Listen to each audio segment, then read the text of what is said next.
Football और conspiracy theories का रिश्ता बहुत ही ज्यादा पुराना है, लेकिन इस रिश्ते में एक और इंटरेस्टिंग स्टोरी है पॉलो डिबाला की, जहां पे ये कॉन्स्पिरेसी थ्योरी ये कहती है that Paulo Dybala is a time traveller. अब देखो, विदाउट अ डाउट ये बात बिल्कुल भी सच नहीं है, it's a senseless conspiracy theory, लेकिन इंटरेस्टिंग बहुत ज्यादा है। अब ये कॉन्स्पिरेसी थ्योरी ये कहती है that Paulo Dybala is none other than Lionel Scaloni का बेटा, बिकॉज लियोनेल स्कलोनी के बेटे की शक्ल और पॉलो डिबाला की शक्ल हद से ज्यादा सिमिलर है। एंड इसी वजह से पॉलो डिबाला टाइमलाइन में पीछे ट्रैवल करके अपने बाप को, लियोनेल मेसी को और अर्जेंटीना को वर्ल्ड कप जिताने के लिए आया हुआ है। पूरे वर्ल्ड कप में बेंच होने के बाद पॉलो डिबाला वर्ल्ड कप का फाइनल खेलता है, जहां पर वो एक्स्ट्रा टाइम में एज अ सब्स्टिट्यूशन के तौर पे आता है। एंड उस वक्त एक मोमेंट पे जहां पर एम्बापे अर्जेंटीना के 3 डिफेंडर्स को काट के शॉट लेने ही वाला होता है, Paulo Dybala out of nowhere अपनी पोजीशन छोड़ के बॉल डिफेंड करने आ जाता है and he clears the ball. And ये कॉन्स्पिरेसी थ्योरी ये कहती है कि पॉलो डिबाला को कैसे पता था कि एम्बापे वो शॉट लेने वाला है और वो क्यों अपनी पोजीशन छोड़ के डिफेंड करने आया, बिकॉज उसको पता है कि अगर एम्बापे ने ये गोल मार दिया तो अर्जेंटीना 4-3 के स्कोर लाइन से ये मैच हार जाएगी। लेकिन इतना ही नहीं, पॉलो डिबाला के हाथ में जो टैटू बना हुआ है ना, उस हाथ की अगर आप टैटू देखोगे तो वहां पे 2 रिंग्स बने हुए हैं। एंड अगर आप वर्ल्ड कप की ट्रॉफी को देखोगे तो वर्ल्ड कप की ट्रॉफी का जो निचला हिस्सा है वो भी उसके हाथ की टैटू से काफी ज्यादा सिमिलर है।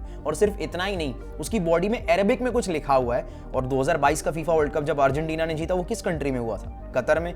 कतर एक अरेबिक कंट्री है, कतर की नेशनल लैंग्वेज क्या है? अरेबिक। और इतना ही नहीं, उसके पैर पे भी एक टैटू बना हुआ है जहां पर फुटबॉल के ऊपर एक क्राउन आप लोगों को देखने को मिल सकता है, which means champions of football, which he became the world champion of football। और सिर्फ इतना ही नहीं, अगर आप लोगों को अर्जेंटीना वर्सेस नेदरलैंड्स वाला वो खतरनाक क्वार्टर फाइनल याद हो ना, तो उस मैच में भी जब प्लेयर्स एक दूसरे से झगड़ रहे थे, लिटरली एक दूसरे का गिरेबान पकड़ रहे थे प्लेयर्स उस मैच में, बट स्टिल उस मैच में एक ही बंदा था जो इस पूरे सिचुएशन में हंस रहा था, और वो बंदा था पॉलो डिबाला। बिकॉज उसको पता है कि भाई हम ही जीतने वाले, अभी तुम जितना भी लड़ झगड़ लो लेकिन ये मैच तो हम ही जीतेंगे। इवन दूसरे मैचेस में जहां पर पूरी अर्जेंटाइन टीम नेशनल एंथम गा रही थी एंड उस टाइम पे भी पॉलो डिबाला मस्त हंस रहा होता है, बिकॉज उसको पता है भाई हम ही जीतने वाले हैं ये वर्ल्ड कप। अब देखो, ऑब्वियसली ये जस्ट एक कॉन्स्पिरेसी थ्योरी है, इसमें सच्चाई कोई नहीं है, लेकिन इंटरेस्टिंग बहुत ज्यादा है। आप लोगों को क्या लगता है इस बारे में मुझे कमेंट सेक्शन में जरूर बताना।